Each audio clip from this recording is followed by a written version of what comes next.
Ang kwento ni Tomby. Ang kwentong ito ay hango sa totoong buhay. Mula ito sa isa nating tagapakinig. Karanasan ito ni Abalos. Walang eksaktong taon. Probinsya ng Antique. Abaka. Ito ang pangunahing hanap buhay ng magkapatid na Abalos at Totoy. Bata pa lamang sila nang makagisnan.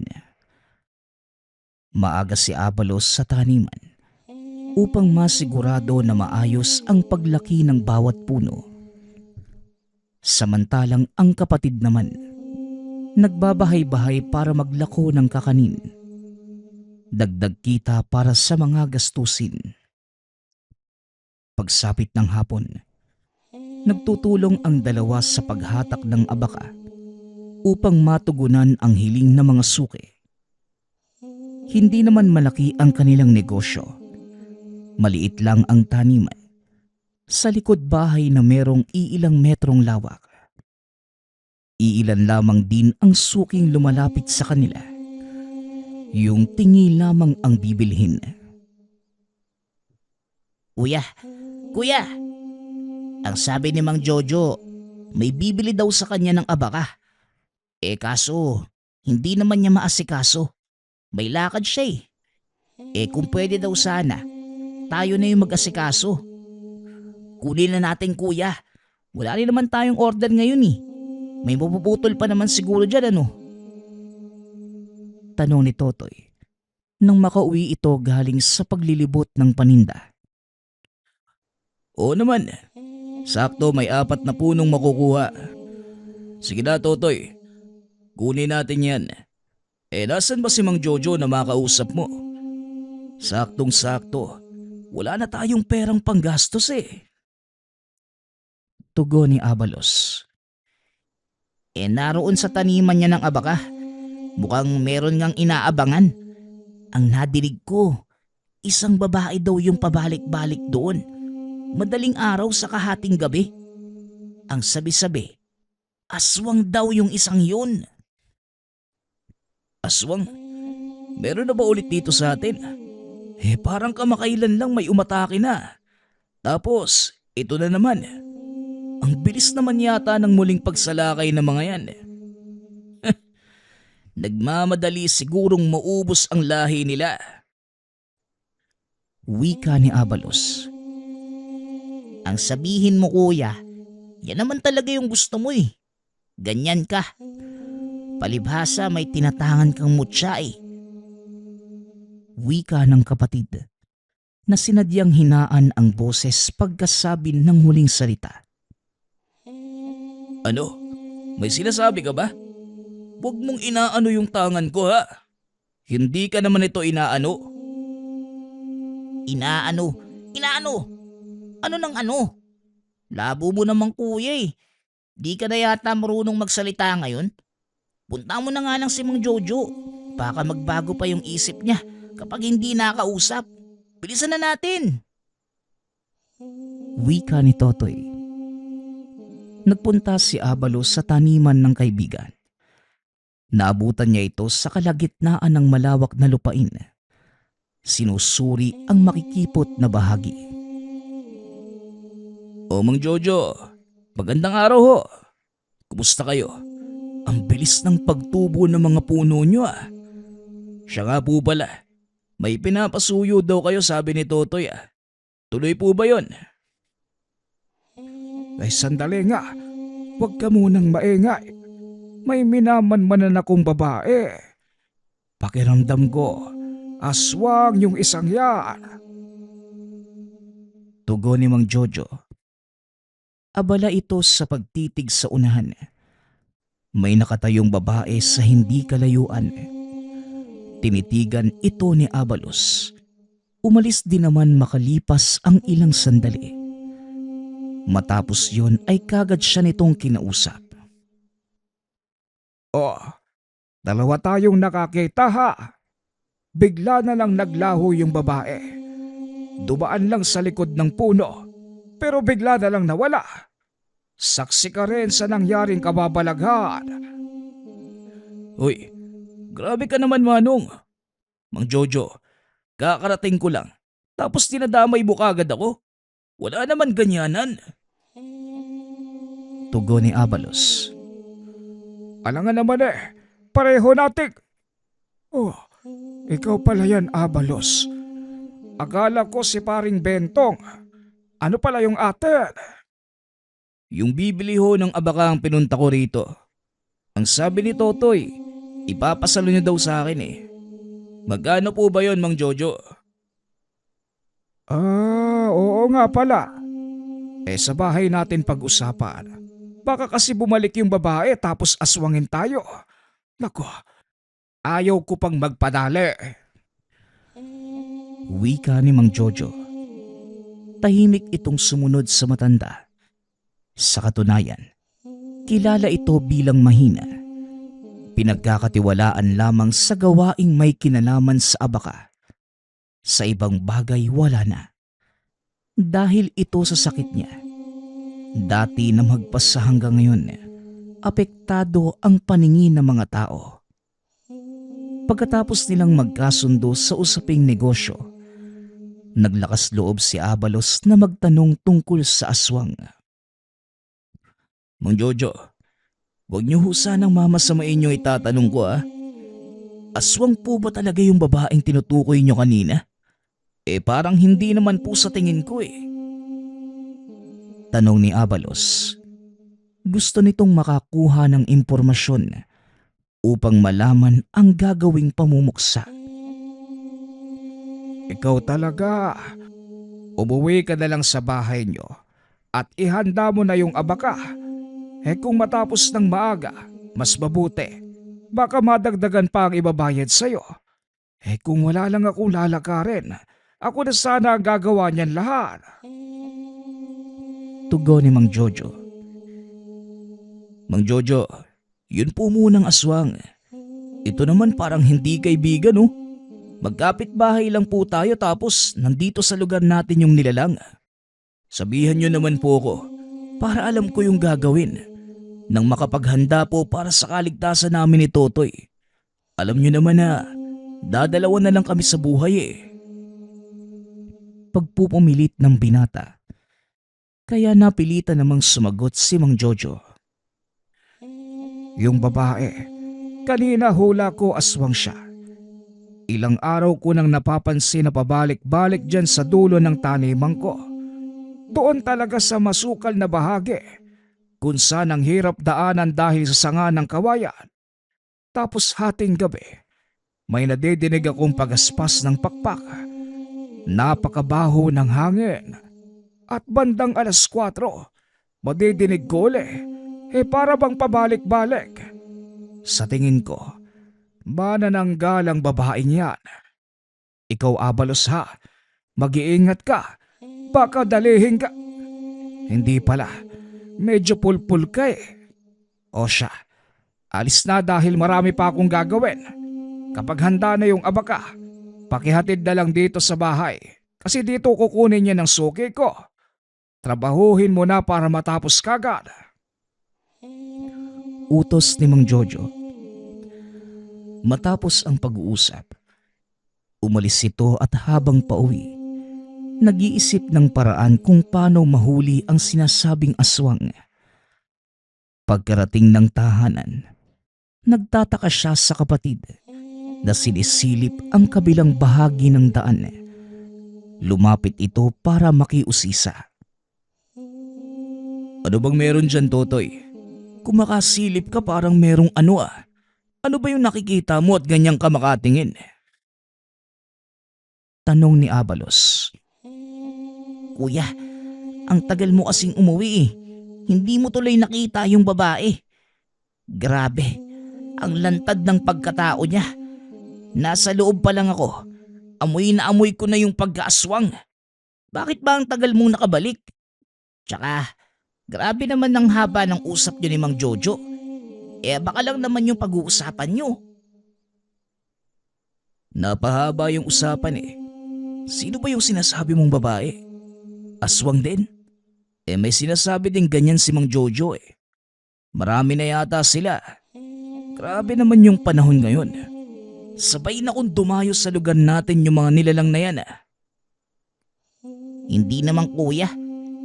Mukhang iisa lang naman yung tinutukoy ko at ni Mang Jojo. Pareho ng suot nung nakita ko sa taniman niya eh. Grabe nga talaga. Kamakailan lang, may nabalitang aswang dito sa atin. Tapos ito naman ngayon. Kuya, unahan mo na kaya bago pa may mabiktima. Itaboy na natin ng maaga para wala nang maperwisyo. Mungkahi ng kapatid. Di ko pa nakikita yung babaeng sinasabi nyo eh. Kaya hindi ko masasabing oo. Saka na, kapag ako na mismo ang nakakumpirma ng katauhan niya, mamaya, baka mali pala kayo ni Mang Jojo eh. O siya, bumalik na tayo sa loob para masimulan ng trabaho. Kailangan din kasing matapos kagad, sabi ni Mang Jojo eh. Kapag talaga yung matandang yan ang magpapasalo ng trabaho, ora-orada. Tara na nga kuya. Pag-uusap ng magkapatid. Kagad nilang trinabaho ang paggawa ng abaka. Tulong-tulong sila sa pumumutol at sa pagbabalat. Si Abalos ang humahatak samantalang si Totoy naman. Ito ang nag-aayos sa bilaran upang mapatuyo. Inabutan na sila ng hapon. Hindi pa natapos. Binilisan ng magkapatid at sa kalagitnaan ay biglang napatigil nang mapansin ang kakaibang amoy sa hangin. Napatingin siya sa paligid. Napansin ang pagdaan ng isang babae. Nagmamadali itong tumayo para tignan ngunit hindi na nahabol. Naku kuya, ano ba yung ginagawa mo? Kitang nagmamadali eh. Nagbabagal ka pa. Ano, pagkatapos ko, ikaw naman tong may nakita. Yung babae no, sabi sa'yo meron eh. Ayaw mo pang maniwala. Wika ni Totoy. Shh! Huwag kang maingay. Mamaya madinig pa tayo eh. Bumalik ka na nga ron.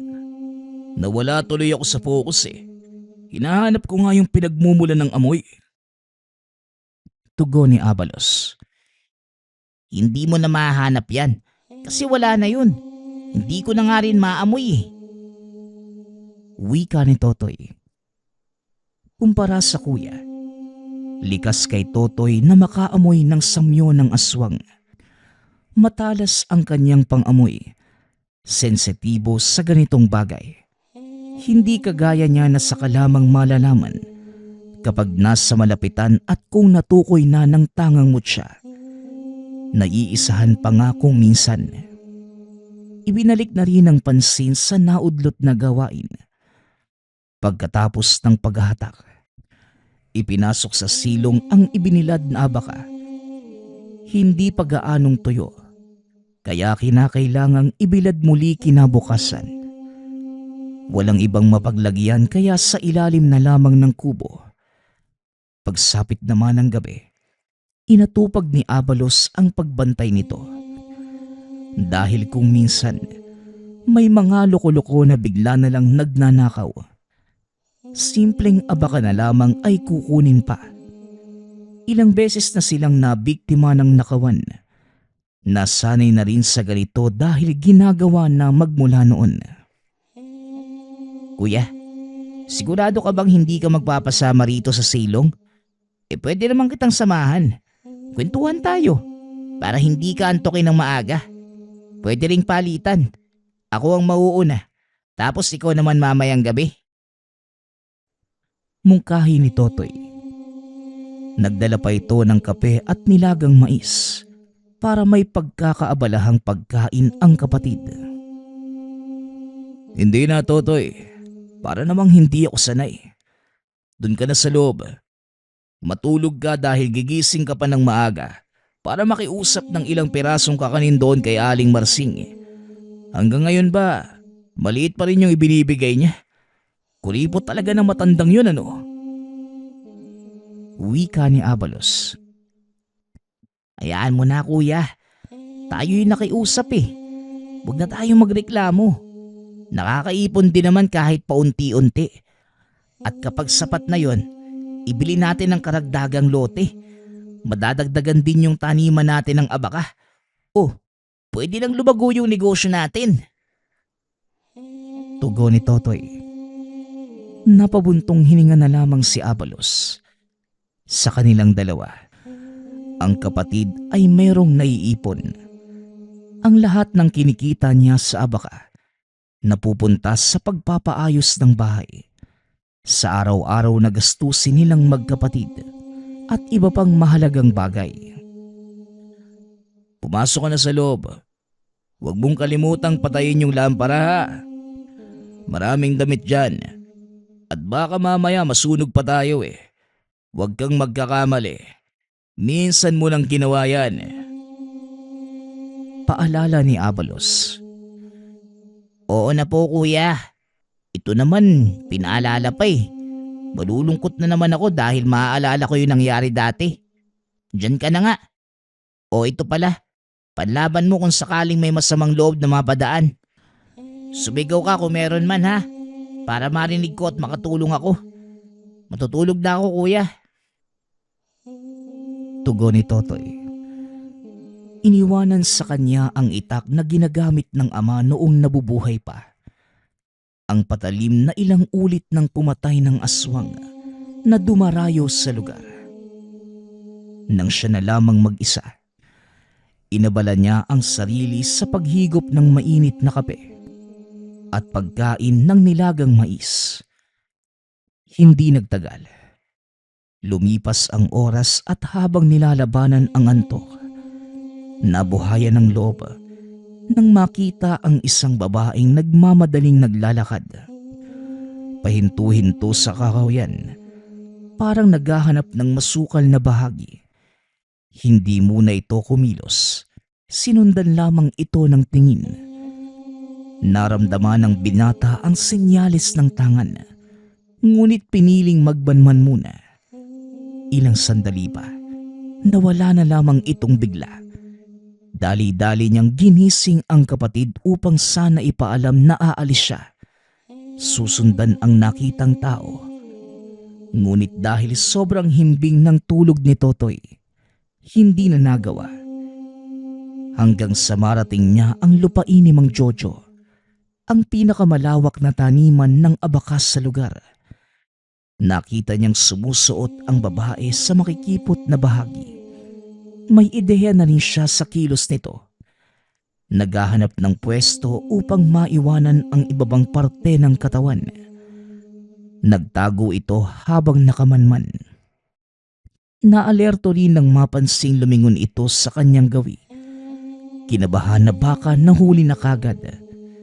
Sa kabutihang palad, hindi naman. Hanggang sa dumaan ito sa nagsisiksikang nakatumbang sanga ng kawayan. Naghintay si Abalos. Hindi nagtagal nadinig ang pagaspas ng mga pakpak. Kitang-kita rin niya ang paglipad ng itaas na bahagi ng katawan sa ere. Hindi siya makapaniwala dahil buong buhay niya bilang taong manunugis. Ngayon pa lamang nakasalamuha ng manananggal. Ang karaniwang nakakalaban niya, mga ordinaryong aswang lamang. Yung tao pa rin ang hubog na naiiba lamang ng kaunti ang itsura. Bago pa makalimutan ang sadya, pinukaw nito ang sarili at hinanap ang kaputol nito. Hindi siya nabigo dahil lumantad sa harapan ang ibabang bahagi ng nilalang. Sobrang tapang ng amoy, nakamuntikan pang hindi kayanin ng sikmura. Gumagalaw ang mga bituka at laman. Kumukulo rin ang dugo nito. Ay nako, hindi ko pa nadala yung pinaka-importante. Kung kailan kailangan na eh. Wika ni Abalos. Sinisisi nito ang sarili sa pagiging makakalimutin. Sa pagmamadali, hindi nito nadala ang mga pangontra. Hindi bali na nga. Hindi naman to maglalakad eh. Mahina yung bahag nito kumpara sa lumilipad sa itaas. Diyan ka lang ha. Kukuha muna ako ng pangontra na siguradong susunog sa buo mong pagkatao. Sandali lang ha. Wika ni Abalos. Habang nakatitig sa putol na katawan, nagmamadali itong umuwi. Kamuntikan pang mahuli ni Mang Jojo na may malaking sulo na bitbit. Nadinig nito ang ingay ng nilalang at nandito upang maghanap. Maingat naman itong nakalusot at dali-daling kinuha ang mga pangontra pagkarating ng tahanan. Gising na si Totoy na mga sandaling yun at napasigaw sa pag-aalala. Ikaw talagang tao ka. Sabing gisingin mo ko kahit ano pa yung mangyari. Para alam ko. Nagising na lang ako tapos wala ka. Ilang beses kitang tinawag kuya pero wala kang sagot. Atakihin na lang ako sa puso nito Oh, ano na naman yan dala mo? Bakit may bitbit kang langis? Lahat pa ng asin at bawang sa kusina binulsa na. Saan kusina ka ba magluluto ng ganitong oras kuya? Tanong ni Totoy. Bumalik ka na nga lang sa pagtulog. Mukhang naalimpungatan ka lang Magluluto. May aswang lang akong tutustahin. Diyan ka na lang. Matulog ka na lang ulit. Tugon ni Abalos. Ay, oo nga no. Mabisa nga yung panlaban sa aswang. Uy, pasama naman ako. Ay naku, yan na naman siya. Sinasarili yung lakad. Kuya! Wika ni Totoy. Gusto sanang sumama ng kapatid, ngunit hindi niya pinapayagan. Kumaripas na ito ng takbo pabalik sa kinalalagyan ng kaputol na katawan. Ngunit laking gulat nang wala na ito roon. Hindi na rin natuloy ang paghahanap ng dumating si Mang Jojo. Kasama nito ang dalawa pang kapitbahay. Ay nako mga pare, sigurado ko sa nadinig ko. Dito nang gagaling yung pagaspas ng mga pakpak. Diyan lang ang bahay ko. Malapit lang sa kabinabantayan ko sa ganitong oras. Alam kong nandyan lang yon. Mautak din yung manananggal na yan Itinago pa ng husto yung kaputol. Takot yatang mabisto. Wika ni Mang Jojo. Naglibot ang tatlo. Hindi umaalis ng lugar. Hindi nakapaghintay si Abalos dahil kumananatili siya. Malaki ang tsansang makita nila at baka pag-isipan ng masama. Posible pang siya ang mapagbintangan na aswang. Upang makaiwas sa gulo, siya na lamang ang umalis. May panghihinayang ngunit inisip na lang din ang sariling kaligtasan. Ngunit kahit ganun, hindi pa rin mapalagay. Pagka-uwi sa tahanan, kagad itong sinalubong ng kapatid. O kuya, ano bang mukha yan? Parang nilamutak ng aswang Hindi mo napuksa natakasan ka na naman. Tanong ni Totoy. Hindi naman ako natakasan Sadyang minalas lang naroon na si Mang Jojo. Hinahanap din yung kaputol ng manananggal. Ako na lang yung umiwas Kapag nakita nila doon, baka ako pa yung pagbintangan. Ay nako, naroon na sana Hindi pa natuloy. Kung wala lang sana yung matatandang yun, napuksa ko na yung aswang. Sayang talaga. Tugon ni Abalos. Hindi niya mapigilang maglabas ng saloobin. Ay nako, yan talagang si Mang Jojo yung sagabal no? Dati, siya rin yung dahilan kung bakit hindi mo napatay kagad yung aswang. Bilib din ako sa matandang yun. Kahit matanda na, walang takot na lumalabas sa gabi para usisain yung nadidinig na ingay. Swerte lang dahil hindi siya naaaktuhan ng nilalang. Pero isipin mo kuya, paano kung sa pagkakataong to, mapahamak siya dahil sa galawan niyang yan? Sa taba niya, mabubusog pa yung nilalang Biro ng kapatid. Abat, seryosong bagay nakuha mo pang magbiro? Ano, matulog ka na nga lang ulit? Bala ko kasing bumalik doon eh. Baka wala na sila Mang Jojo mamaya. Kung yan yung balak mo, sige, hindi ako matutulog. Nawala na rin yung antok ko eh. Tugon ni Totoy. Pinalipas lamang ni Abalos ang ilang sandali. Nang matansya ang oras, bumalik ito ng taniman. Ngunit hindi magawang lumapit sa kawayanan dahil naroon pa rin si Mang Jojo. Nawalan na ito ng pag-asa dahil nag-iinuman na ang matatanda. Ay nako, itong matatandang to talaga. Madaling araw na naglalasing pa eh. Dito pa talaga sa taniman kung saan may gagawin ako. Ano ba yan? Wika ni Abalos. Naghintay pa ito ng ilang sandali. Nag-abang hanggang sa naramdaman muli ang presensya ng aswang. Sa hindi kalayuan, nakita na lamang ang itaas na bahagi ng katawan. Lumilipad.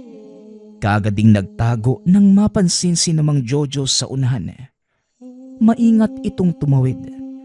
Sinikap na hindi mahalata ng matatanda ang kilos. Dumiretso siya sa kinalalagyan ng aswang. Nakita itong nakabalik na sa kanyang katawan. May kalayuan pa, kaya mas binilisan niya ang paglalakad. Nagkahabulan dahil nakita siya ng babae. Mas lalong nagkagulo nang madinig ang boses ni Mang Jojo. Nakapansin ang mga ito. Dali-dali itong naghanap na matataguan. Kahit maraming tinik sa lilim ng siksikan ng mga puno ng kawayan. Sumiksik ito. Nagsidaan ang matatanda. May daladala pang mga patalim. Ano mga pare? Nadinig ba ninyo? Hindi ba? May aswang talaga. Ayaw nyo pa kasing maniwala eh. Magkala tayo para mapadali ang paghahanap. Doon kayong dalawa. Dito naman ako. Kapag nakita nyo ay patayin nyo kagad. Utos ni Mang Jojo. Nang lumagpas, saka pa lamang siya lumabas sa pagkakatago. Hinanap niya ang babae ngunit hindi na matagpuan kahit saan. Napamura na lamang sa mga nangyari.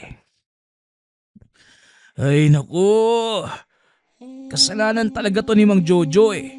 Kung hindi siya nangengelam, patay na sana yung aswang na yon. Napakapakilamero.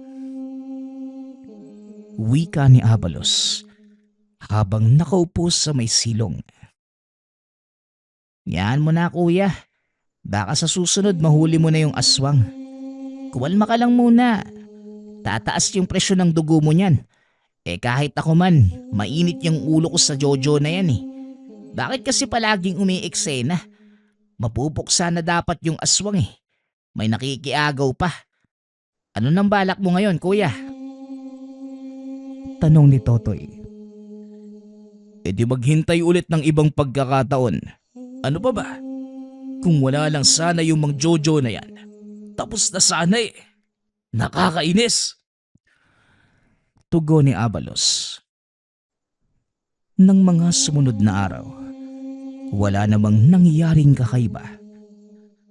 Hanggang sa isang gabi, sa ikalawang pagkakataon, muli niyang nakita ang nilalang. Hindi naman nabigo si Abalos dahil hindi nakialam si Mang Jojo. Nakaalis na ito ng lugar. May lakad sa ibang bayan.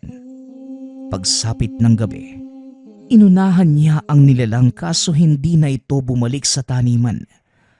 Naghanap ng ibang mapagtataguan. Nasundan naman niya kagad. Sa kabilang kawayanan lamang lumipat. Nagtago siyang mabuti. Hinintay ang paglipad ng aswang upang ang kaputol ang pagkaabalahan. Hindi nagtagal. Umalis na ang itaas na bahagi pagkatapos maging ganap ang transformasyon. Kagad nilapitan ni Abalos ang naiwang kaputol. Matutusta ka sa akin ngayon eh. Balita ko pa may dinali ka ng tao sa kabilang lungsod ah. Ang galing mo rin no. Dito sa amin iniwan mo yung bahagi ng katawan mo. Tapos sa malayong lugar ka ng bibiktima. Ang galing mong magtago. Pero nahuli ka pa rin. Hanggang dito na lang ang kasamaan mo. Wika ni Abalos. Inilabas ng binata ang mga pangontrang dala. Ngunit bago pa man mabuhusan ng lana ang kaputol, tumilapon siya matapos sakmali ng aswang. Bumalik ito upang protektahan ang bahagi ng katawan. Aray! Ang sakit nun ah. Malakas ka. Inuntog mo pa ako sa bato. Pero huwag kang mag-alala. Hindi ka makakatakas mula sa akin. Ito pa lang ang unang beses na nakainkwentro ako ng manananggal. Pero sisiguraduhin ko na wala kang takas dito. Wika ni Abalos. Hinugot niya ang itak na nakasukbit sa tagiliran. Ilang sandali pa, nagsimula ang kanilang sagupaan. Napikon ang binata dahil masyadong madaya ang aswang. Nakakalipad, kaya nahirapang tamaan. Ba't nakakalamang ka lang kasi nakakalipad ka? Kung gusto mo, bumalik ka sa katawan mo. Magtuos tayo ng patas. Payag ako kung mano-mano lang eh. Napakayabang mo. Porket meron kang pakpak, huwag mo lang ipapaabot yan sa akin.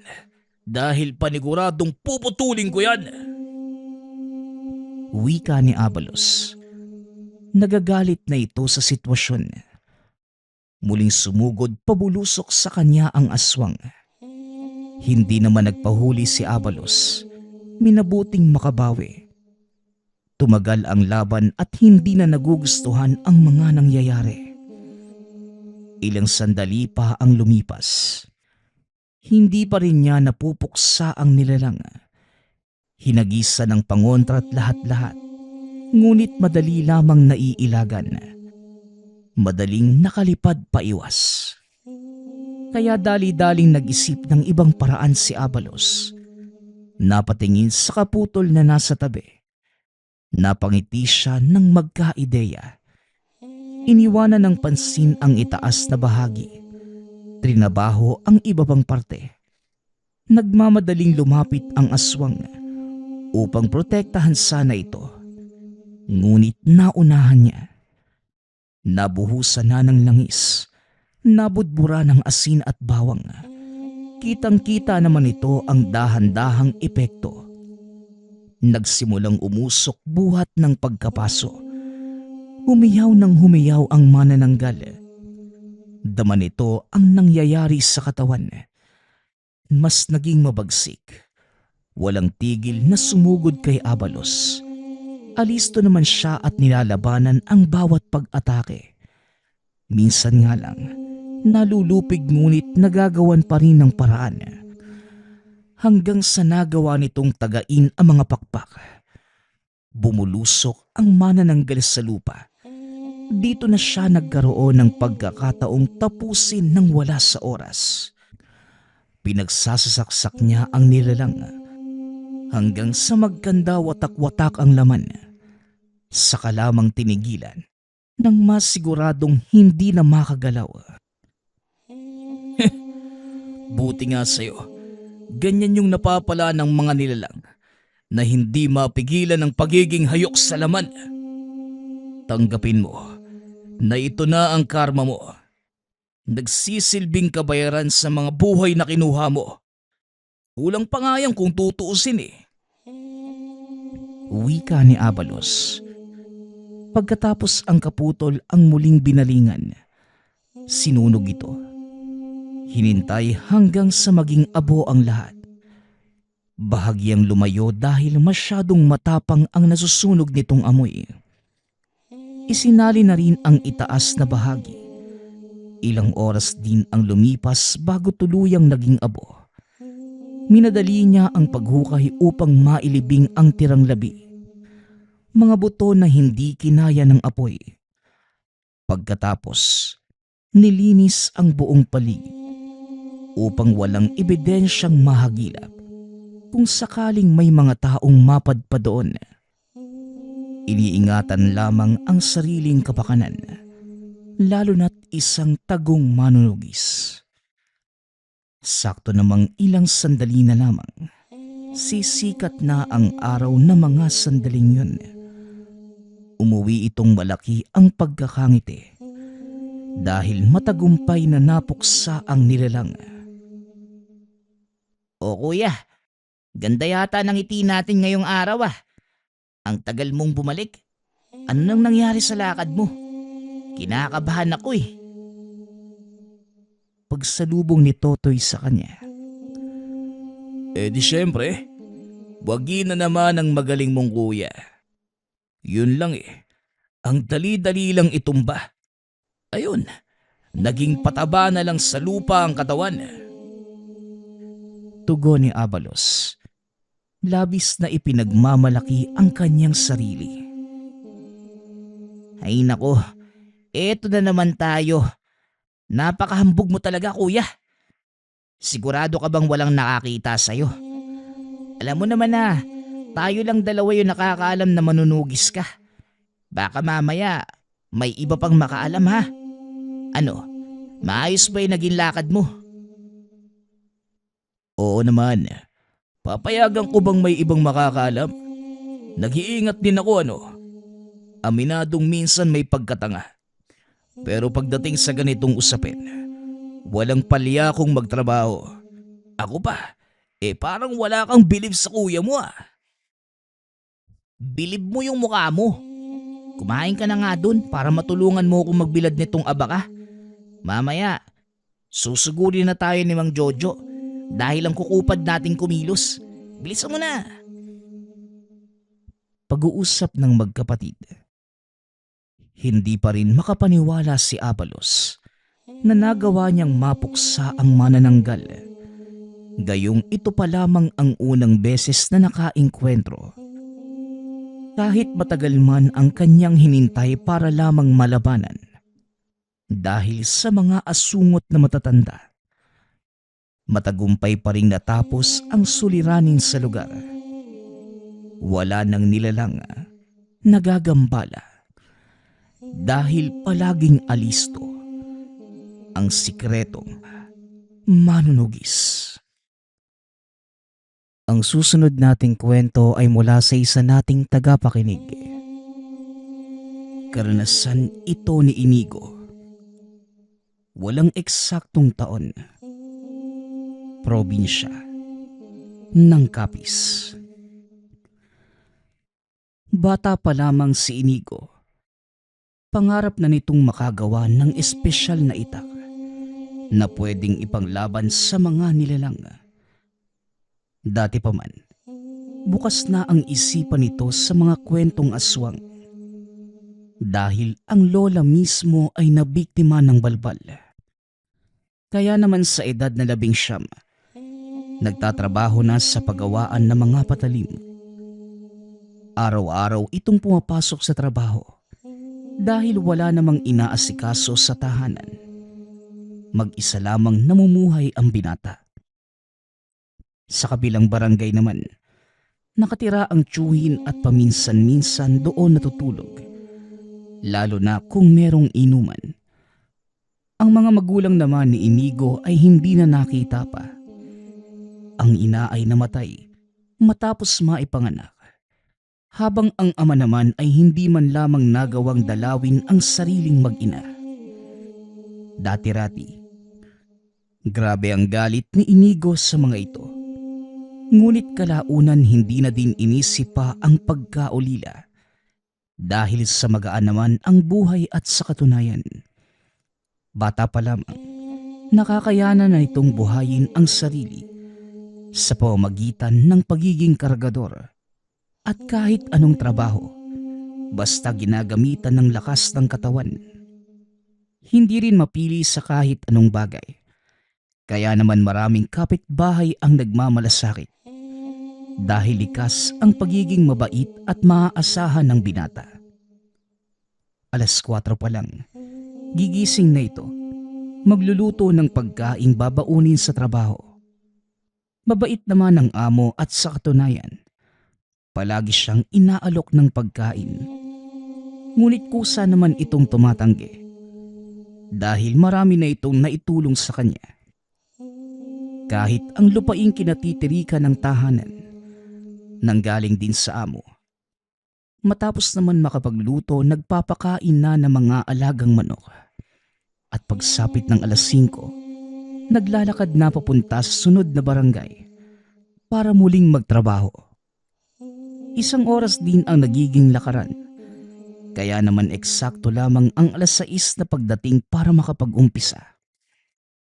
Matagal na din dito si Inigo. 15 anyos pa lamang.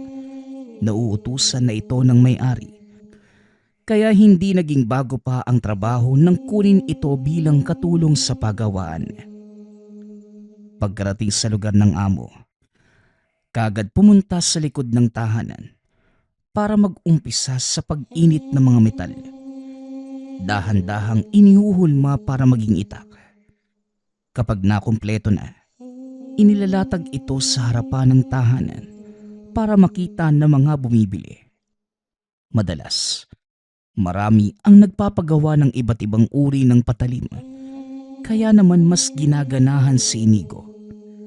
Dahil paiba-iba rin ang nagagawa niyang patalim, na siya namang nagpapagaan sa kalooban ng binata. Pagsapit naman ng 5:00, kahit hindi pa natatapos ang iba, pinapauwi na ito ng amo. Ayaw nitong abutin ang binata sa daan dahil nagkalat ang bali-balita tungkol sa iba't ibang mga nilalang. Pagkarating naman sa tahanan, pinapakain ito ang mga alaga. At kung nataon na gutom, nagluluto ng hapunan. Ngunit madalas hindi na kumakain at diretso nang natutulog. Ito ang tipikal na ikot ng araw ni Inigo. Isang umaga, dahil sa pagod noong nakaraang gabi, 5:00 na ito nagising. Dali-daling pinakain ang mga alaga at pumunta na sa trabaho. Nang akmang papalabas na sana, may napansin itong lalaki sa bakuran na halos sing-edad niya lamang. Kayumanggi ang balat, matangkad at may maamong muka. Nakangiti ito kaya naman naitanong niya kung ano ang pakay ng lalaki. Tumugon naman ito na gusto lamang makipagkaibigan sa kanya. Ngunit dahil mahuhuli na sa trabaho, sinabi ni Inigo na mamaya na lamang hapon mag-usap. Tumango lang ang binata, lumabas ng tahanan. Pagkarating sa trabaho, hindi naman ito napagalitan bagkus tinanong lamang kung may masama bang nangyari na itinanggi naman ng binata. Nag-umpisa na muling magtrabaho si Inigo. Dahil sa wala naman masyadong gagawin ng araw na yun, ipinagpatuloy nito ang binubuong espesyal na itak. Aba, Inigo, mukhang may paggagamitan ka na ata niya na at masyado mo namang pinag-aandaan. Pabirong wika ng amo. Wala naman po, amo.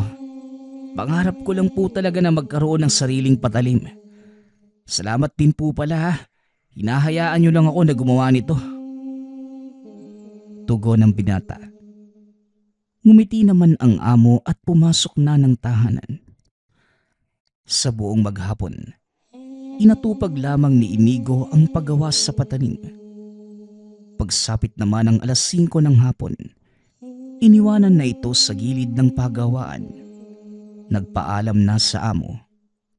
Dahil hindi nakakain ng tanghalian, dali-daling umuwi si Inigo.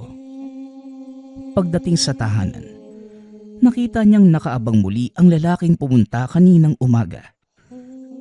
Dahil mukha naman itong mabait, pinapasok ni Inigo at nag-uusap ang dalawa. Habang nagluluto ng panghapunan, kung ano-ano ang napag-usapan ng dalawa.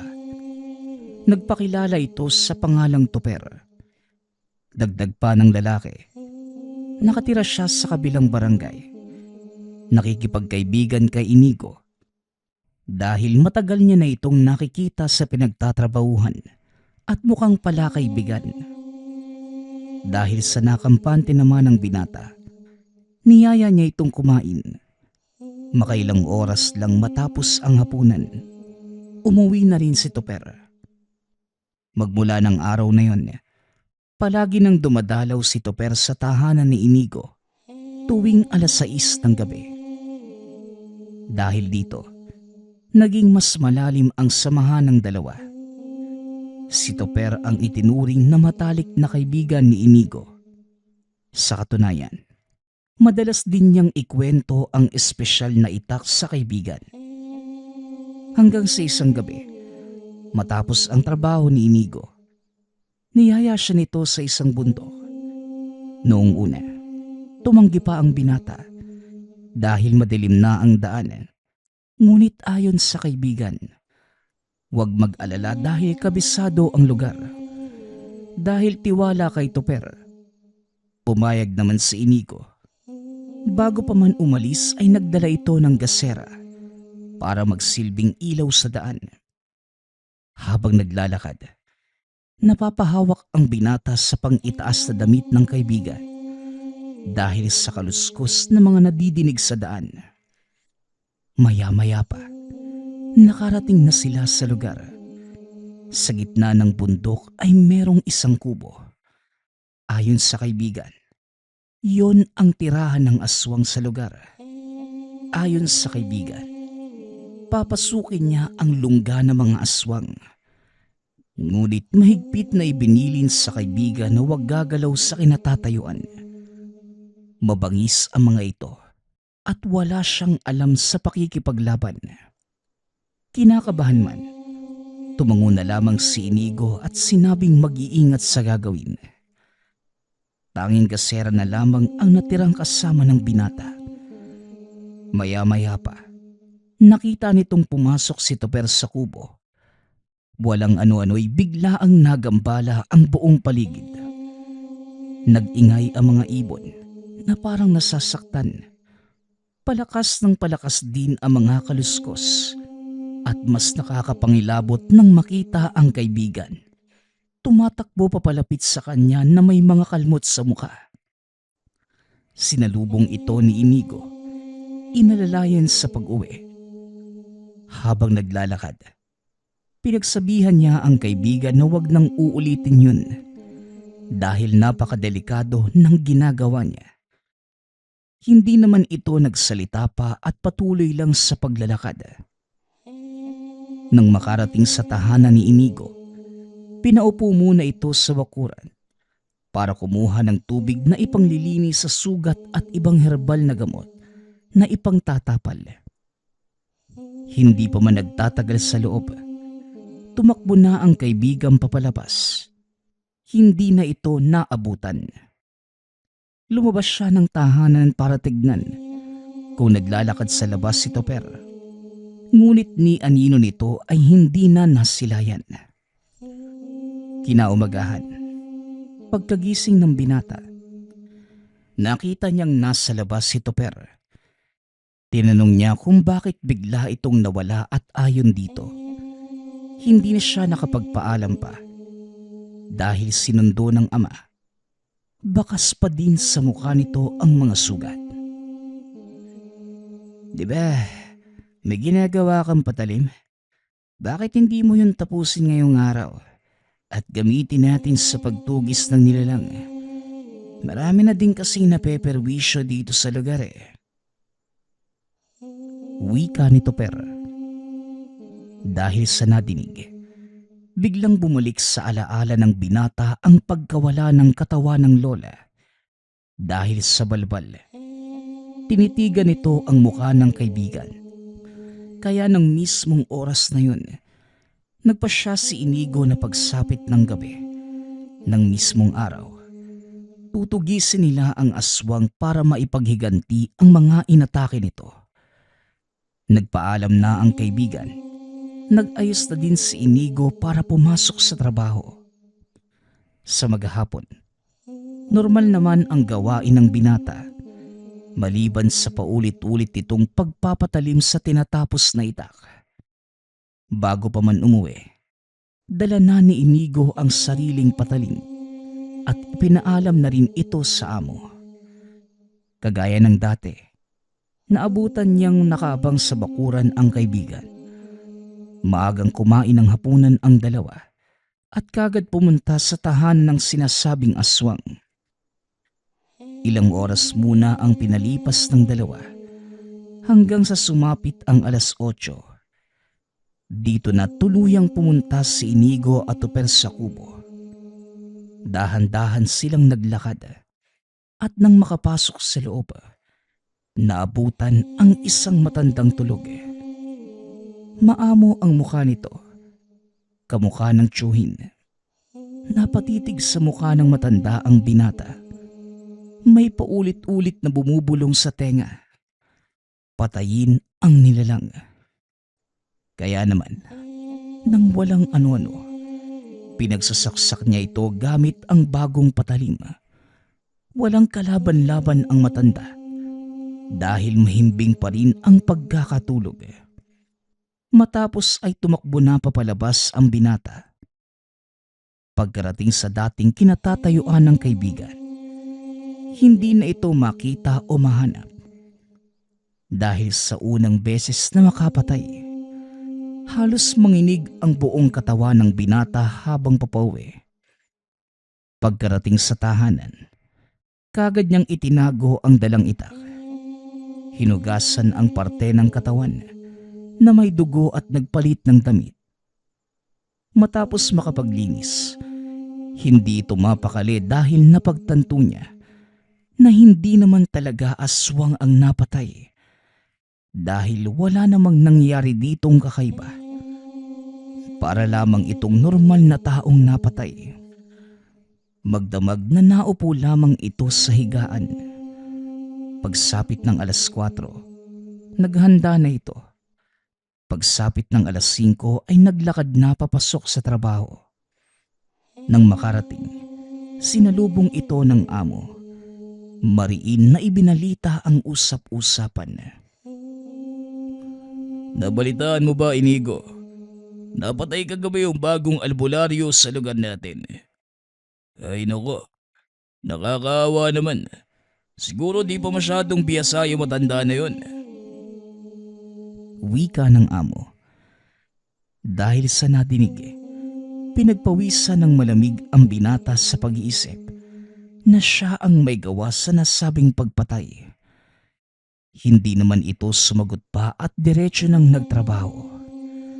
Sa buong maghapon, wala sa wisyong nagtatrabaho sa Inigo. Paulit-ulit itong tinatanong ng amo kung ano ang nangyayari sa kanya. Ngunit wala namang maisagot.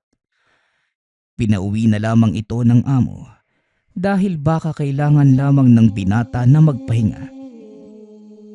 Pagka-uwi ng tahanan, hinintay ng binata ang kaibigan. Ngunit hindi ito dumating. Nang sumunod na araw, hindi na nakapasok pa si Inigo. Ilang araw na itong walang tulog. Kapag ipinipikit ang mga mata, wala itong ibang makita kundi ang dugo ang matanda. Halos 1 linggong naging ganito ang lagay ni Inigo. Dahil hindi na niya makayanan, pumunta na ito sa tahanan ng tiyuhin. Matapos ang pangyayari, dinala ito sa albularyo sa lugar. Pagkarating sa tahanan ng manggagamot, hinawakan nito ang kamay ni Inigo. Hindi normal na tao ang kaibigan mo. Isang uri ng engkanto. Ginamit ka lamang niya bilang instrumento para mapatay ang albularyo na minsan ang nagtangkang puksain ang pugad nila. Pagpapaliwanag ng albularyo. Matapos makapagsalita, dinasalan siya nito para maalis ang bakas ng kaibigang engkanto sa katawan. Pagkatapos, Nagpaalam at nagpasalamat na ang dalawa. Pagkarating sa tahanan, hindi mapakali si Inigo. Nalusutan ito ng isang nilalang. Pinahinahon naman siya ng matanda at sinabing wala nang kailangang ipag-alala. Isang linggong nanirahan sa tahanan ng albularyo si Inigo. Pumasok na din sa trabaho. At ang naging rason na lamang sa hindi pagpasok, nagkaroon ng lagnat. Sa paglipas ng mga araw, nanatili na lamang ito sa tahanan ng tiyuhin. Hindi naging madali ang paglimot sa karumal-dumal na nagawa. Ngunit idinaan na lamang sa dasalang lahat. Kalaunan, napagtanturi ng binata na sinamantala lamang ng nilalang ang kanyang kahinaan. Ayon kay Inigo, dahil sa nangyari, habang buhay niyang pagsisisihan ang pagsunod sa engkanto. Nagpapasalamat nga pala ako sa lahat ng sumusuporta sa ating channel. Nawa ay patuloy niyong suportahan at pakinggan ang ating mga kwento. Hanggang sa muling pakikinig. Paalam.